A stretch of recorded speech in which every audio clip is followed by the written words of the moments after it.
لبیک لبیک لبیک محمد صلی اللہ لبیک لبیک لبیک محمد صلی اللہ. اعوذ باللہ من الشیطان الرجیم. بسم اللہ الرحمن الرحیم. الصلاۃ والسلام علیک یا رسول اللہ وعلی آلک واصحابک یا حبیب اللہ.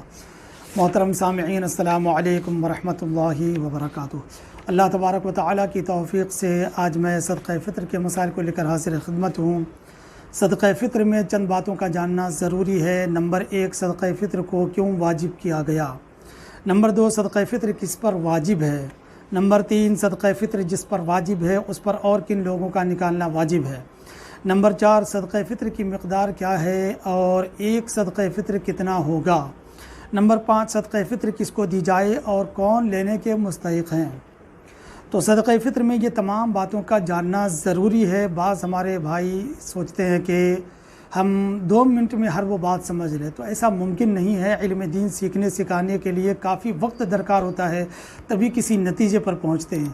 اور جب یہ تمام باتوں کو نہیں سیکھیں گے، نہیں سمجھیں گے، تو ممکن نہیں ہے کہ وہ شخص صحیح طریقے سے صدقہ فطر کو ادا کر پائے. تو آئیے سب سے پہلے بات کرتے ہیں کہ صدقہ فطر کو کیوں واجب کیا گیا.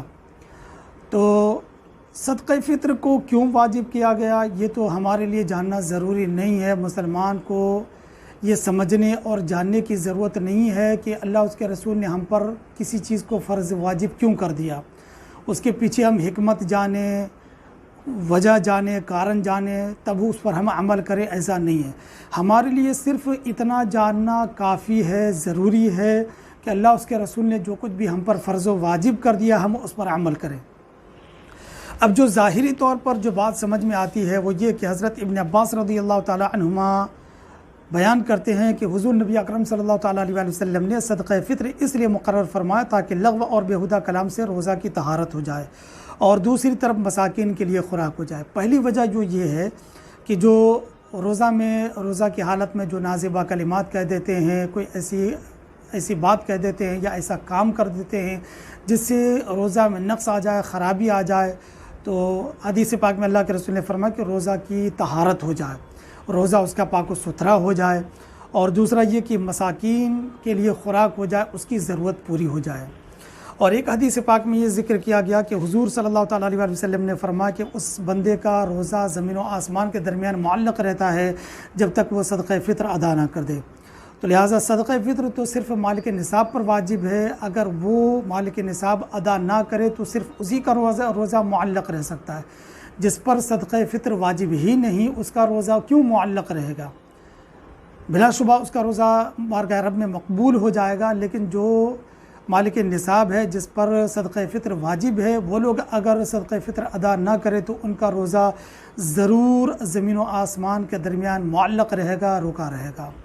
نمبر 2، صدقہ فطر کس پر واجب ہے. تو صدقہ فطر کے نصاب میں وہ شخص صاحب نصاب ہے جو 653 گرام 184 ملی گرام چاندی یا 93 گرام 312 ملی گرام سونے کا مالک ہو، یا ان میں سے کسی ایک کی قیمت کا سامان تجارت یا سامان غیر تجارت کا مالک ہو. موجودہ دور میں سونے چاندی کے اعتبار سے نصاب کا شمار کرنا وہ بدل چکا ہے، تو لہٰذا 5 منٹ کا ویڈیو ہے، اس کا لنک اس ویڈیو کے ڈسکرپشن میں دے دوں گا، آپ دیکھ لیجئے گا. اس ویڈیو کے ساتھ بھی میں بھیج دوں گا، آپ اسے دیکھ کر سمجھ سکتے ہیں.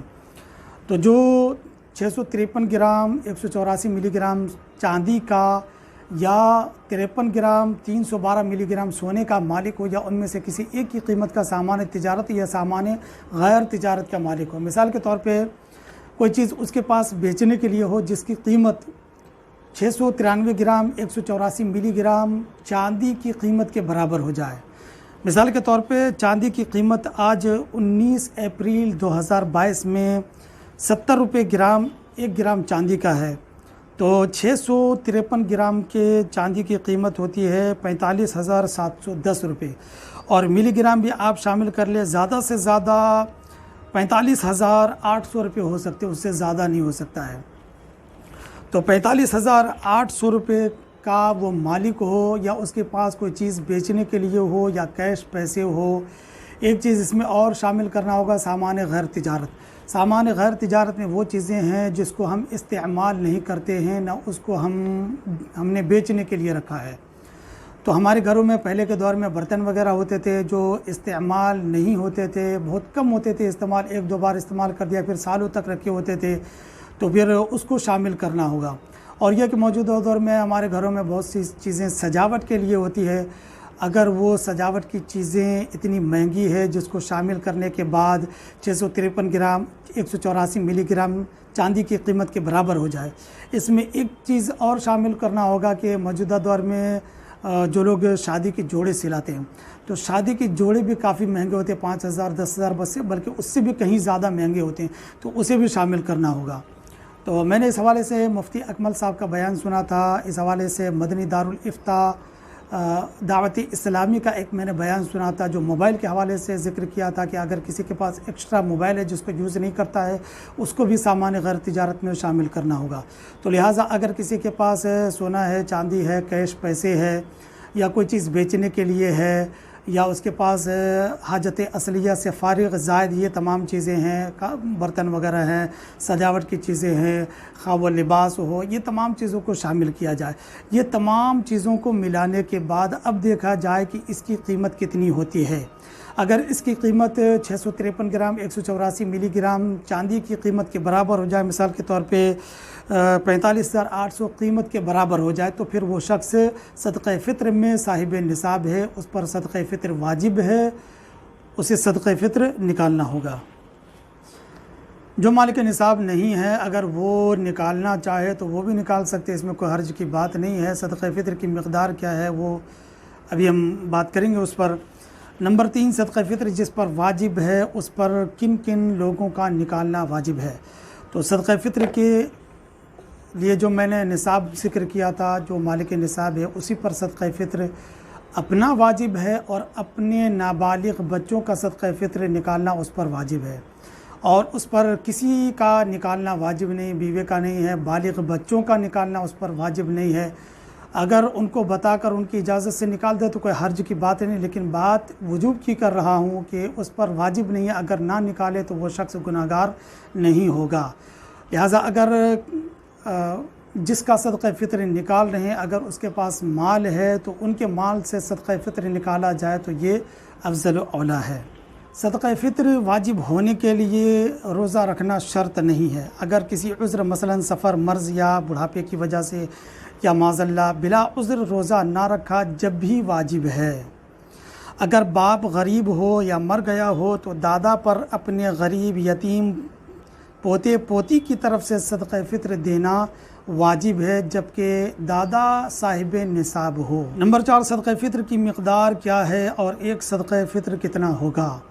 یہ بہت خاص بات ہے اور ایک خاص موضوع ہے جس پر گفتگو ہونی چاہیے اور ہر شخص کو یہ بات سمجھنا چاہیے۔ صدقہ فطر کی مقدار کیا ہے اور ایک صدقہ فطر کتنا ہوگا؟ تو ایک صدقہ فطر ایک عام متوسط لوگوں کے لیے بہتر یہ ہے کہ 2 کلو 47 گرام گیہوں کے اعتبار سے، جو گیہوں اپنے لیے استعمال کرتے ہیں وہی گیہوں کے اعتبار سے خواہ کسی شرعی فقیر کو 2 کلو 47 گرام، تھوڑا سا زیادہ کر لے 50 گرام کر لے، خیال رہے کہ فقہاء کرام نے جو 47 گرام کچھ ملی گرام کا ذکر کیا ہے وہ سونے وزن کرنے کے ترازو کے اعتبار سے ذکر کیا ہے۔ عموماً ہمارے یہاں سونے کے ترازو ہر جگہ پائے نہیں جاتے ہیں، تو لہٰذا 47 گرام کے بجائے 50 گرام کر لے، کوئی حرج نہیں، زیادہ ہوگا تو زیادہ ثواب ملے گا۔ تو لہٰذا ایک صدقہ فطر ایک عام متوسط لوگوں کے لیے 2 کلو 50 گرام گیہوں خواہ کسی شرعی فقیر کو دے دے یا آٹا دے دے، یا 2 کلو 50 گرام گیہوں کی قیمت کسی شرعی فقیر کو دے دے تو اس کا صدقہ فطر ادا ہو جائے گا۔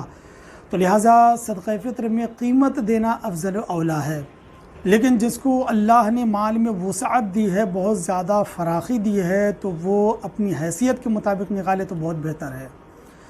تو لہٰذا ایک عام متوسط کے لیے تو میں نے ذکر کر دیا، اور جس کو اللہ نے بہت زیادہ وسعت دی ہے وہ جو کھجور کے اعتبار سے نکال دیں۔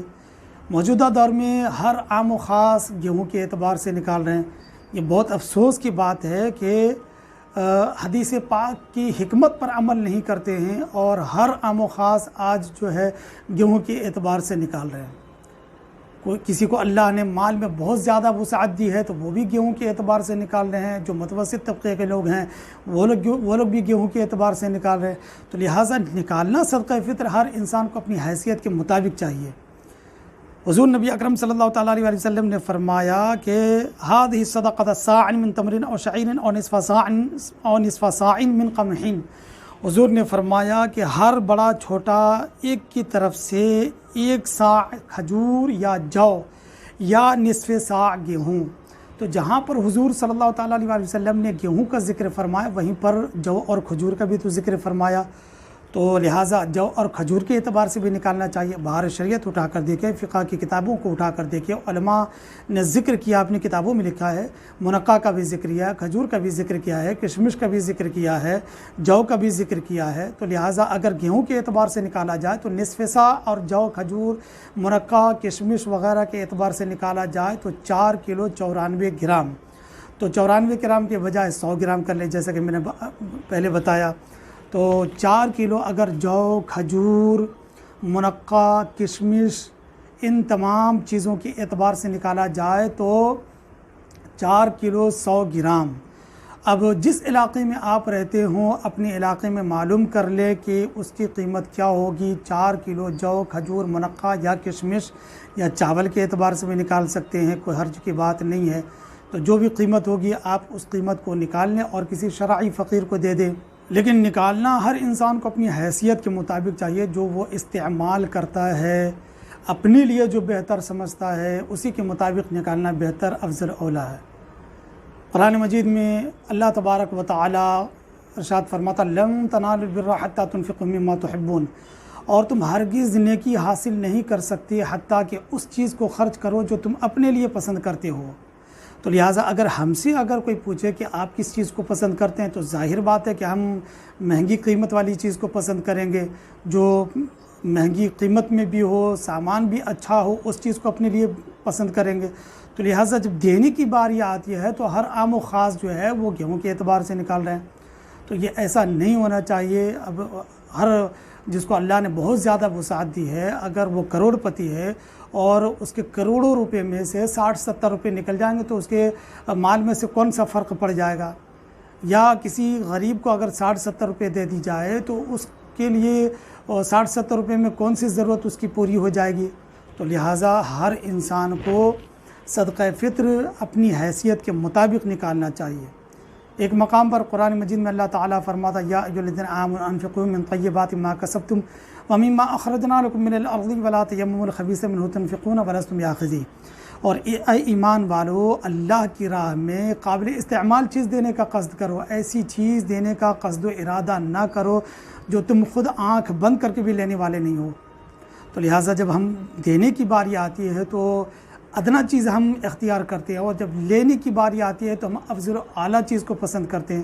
تو لہٰذا جب ہم صدقہ کرتے ہیں تو دینا افضل و اولیٰ تو یہ ہے کہ جو ہم اپنے لیے پسند کرتے ہیں۔ تو لہٰذا ہر انسان کو اپنی حیثیت کے مطابق نکالنا چاہیے۔ نمبر 5، صدقہ فطر کو کس کو دی جائے، کون لینے کے مستحق ہیں؟ تو یہ بھی بہت خاص بات ہے صدقہ فطر میں، اور زکوٰۃ کے مسئلے میں ہم لوگ اس کا خیال نہیں کرتے ہیں، اور جو لوگ مستحقین نہیں ہوتے ہم لوگ اسے دیتے ہیں، اور جو لوگ مستحق ہیں ہم لوگ جاننے کی کوشش بھی نہیں کرتے ہیں کہ کون اس کے مستحق ہیں۔ تو لہٰذا ہمیں جاننا چاہیے کہ اس کے مستحقین کون ہیں۔ تو اس حوالے سے میں نے ایک ویڈیو پہلے بھی بنایا ہے، اس کو اس میں ایڈ کر دیتا ہوں، آپ اسے دیکھ کر سمجھ لیں۔ آج کا خاص موضوع ہمارا یہی ہے کہ زکوٰۃ کن کو دی جائے، زکوٰۃ کے مستحقین کون لوگ ہیں۔ ہوتا یہ ہے کہ ہمارے رشتہ دار میں بہت سارے لوگ حاجت مند ہوتے ہیں، غریب ہوتے ہیں، محتاج ہوتے ہیں، جو صدقات و زکوٰۃ کے سب سے زیادہ مستحق ہوتے ہیں، اور ہم لوگ ان کی طرف توجہ نہیں کرتے ہیں۔ تو لہٰذا ہمیں معلوم ہونا چاہیے کہ ہمارے رشتہ داروں میں وہ کون لوگ ہیں جن کو زکوٰۃ دی جائے۔ لہٰذا اب یہ بھی جاننا چاہیے کہ مصارف زکوٰۃ کون ہیں، وہ کون لوگ ہیں جس کو ہم زکوٰۃ دے سکتے ہیں، وہ لوگ زکوٰۃ کے مستحق ہیں۔ تو وہ 7 لوگ ہیں: فقیر جو مالک نصاب نہ ہو، مسکین جس کے پاس کچھ نہ ہو، بالکل نادار ہو، عامل جو حاکم کی اجازت سے زکوٰۃ اکٹھی کرتا ہو، غلام آزاد کرنے کے لیے مقروض یعنی قرض دار کو زکوٰۃ دے سکتے ہیں، رائے خدا میں فی سبیل اللہ کی بہت ساری صورتیں ہیں، مسافر ویسے تو غنی ہو لیکن منزل تک پہنچنے کے لیے اس کو رقم کی حاجت و ضرورت ہو، اس کو بھی زکوٰۃ دے سکتے ہیں۔ اس پر ہم تفصیلی گفتگو کریں گے۔ سب سے پہلے شرعی فقیر کے حوالے سے سمجھ لیتے ہیں کہ شرعی فقیر وہ شخص ہے جس کے پاس حاجت اصلیہ کے علاوہ اتنا مال نہ ہو جس سے 52.5 تولہ چاندی خریدی جا سکتی ہے، یا اتنا اس کے پاس مال نہ ہو جس سے 52.5 تولہ چاندی کے برابر رقم پہنچ جاتی ہو۔ حاجت اصلیہ میں کیا چیزیں شامل ہے؟ جیسے زندگی بسر کرنے میں جس چیز کی ضرورت ہو اس میں زکوٰۃ واجب نہیں ہے۔ رہنے کا مکان، جو رہنے کا مکان ہو اس پر زکوٰۃ نہیں ہے۔ جاڑے گرمیوں کے پہننے کے کپڑے، خانہ داری کے سامان، جو چیزیں ضروریاتی زندگی میں کام آتے جیسے فریج، واشنگ مشین، پنکھا وغیرہ، جو کچھ بھی ہمارے گھر میں، ان سب چیزوں پر زکوٰۃ نہیں ہوتی ہے۔ سواری، ویسے ہمارے گھروں میں بائک وغیرہ ہو، اگرچہ 10 بائکیں ہوں لیکن پھر بھی اس پر زکوٰۃ نہیں ہوگی۔ ہاں، اگر اس میں سے اس نے بیچنے کی نیت کی ہے تو وہ پھر سامان تجارت میں شامل ہوگا، اس پر زکوٰۃ ہوگی۔ لہٰذا پیشہ وروں کے اوزار، جس چیز سے ہم لوگ کام کرتے ہیں، اوزار اور ہتھیار وغیرہ ہوتے ہیں جس سے کام کیے جاتے ہیں، وہ اگرچہ لاکھوں روپے کے ہو پھر بھی اس پر زکوٰۃ نہیں ہوتی ہے۔ تو لہٰذا اگر یہ تمام چیزیں کسی کے پاس ہو، حاجت اصلیہ کے علاوہ اگر اس کے پاس اتنا رقم نہ ہو، اتنا مال نہ ہو جس سے وہ شخص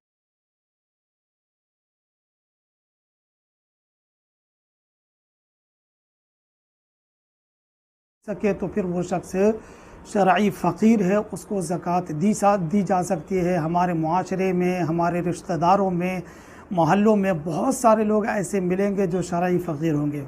تو لہٰذا یہ نہ دیکھا جائے کہ اس کے پاس تو یہ چیزیں ہیں، مکان بھی ہے اور اس کے پاس سواری کی بھی انتظام ہے اور یہ کماتا کھاتا بھی ہے تو اس کو ہم زکوٰۃ نہیں دے سکتے، ایسی بات نہیں ہے۔ تو لہٰذا ہو سکتا ہے اس کی اور بھی ضروریات زندگی میں بہت ساری چیزیں ایسی ہو جو وہ پوری نہ کر سکتا ہو، بیوی بچوں کے ضروریات پوری نہ کر سکتا ہو، غریب ہو، نادار ہو، قرض دار ہو، تو پھر اس کو ہم زکوٰۃ دے سکتے ہیں، بلکہ ان کو دینی چاہیے۔ ہاں، ان کا سوال کرنا جائز نہیں ہے، از خود ان کو ہم دے سکتے ہیں۔ ابھی اس کی ترتیب ہے کہ کن لوگوں کو سب سے پہلے دینا افضل ہے۔ تو علامہ امجد علی رحمۃ اللہ تعالی علیہ بہار شریعت میں ذکر فرماتے کہ سب سے افضل یہ ہے کہ اولاً اپنے بھائیوں بہنوں کو دے۔ سب سے افضل یہ ہے کہ اپنے بھائیوں بہنوں کو دے، پھر ان کی اولاد کو، پھر چچا، پھر پھوپھیوں کو، پھر ان کی اولاد کو، پھر ماموں اور خالہ کو، پھر ان کی اولاد کو، پھر ذوی الارحام یعنی رشتہ والوں کو، پھر پڑوسیوں کو، پھر اپنے پیشہ والوں کو، پھر اپنے شہر یا گاؤں کے رہنے والوں کو۔ یہ وہ تمام لوگ ہیں جن کو زکوٰۃ دی جا سکتی ہے جبکہ وہ شرعی فقیر ہوں۔ شرعی فقیر کے حوالے سے میں نے عرض کر دیا کہ حیثیت اور کیفیت کے اعتبار سے وہ کون لوگ ہیں جن کو زکوٰۃ دی جا سکتی ہے۔ لہٰذا یہ بھی میں عرض کر دوں کہ زکوٰۃ دینے کے لیے کہنا ضروری نہیں کہ یہ زکوٰۃ کے پیسے ہیں، صرف دل میں نیت و ارادہ ہو بس یہ کافی ہے، اسے ہدیہ، تحفہ، عیدی کہہ کر اسے دے سکتے ہیں، بلکہ ایسے ہی کر کے انہیں دینا چاہیے تاکہ انہیں شرمندگی کا سامنا نہ کرنا پڑے، اور اپنی عزت نفس کی وجہ سے ہو سکتا ہے وہ انکار کر دے کہ ہم نہیں لیتے، تو لہٰذا عیدی، ہدیہ وغیرہ کہہ کر دے سکتے ہیں جبکہ وہ شرعی فقیر ہو، لیکن ان کا سوال کرنا جائز نہیں ہے۔ اللہ تعالیٰ آپ کو ہمیں سب کو نیک عمل کی توفیق عطا فرمائے۔ اگر کوئی سوال ہو تو آپ کمنٹ کریں، براہ راست پوچھ سکتے ہیں، میں نے نمبر بھی شامل کر دیا ہے۔ السلام علیکم ورحمۃ اللہ وبرکاتہ۔ لبیک لبیک لبیک محمد صلی اللہ لبیک لبیک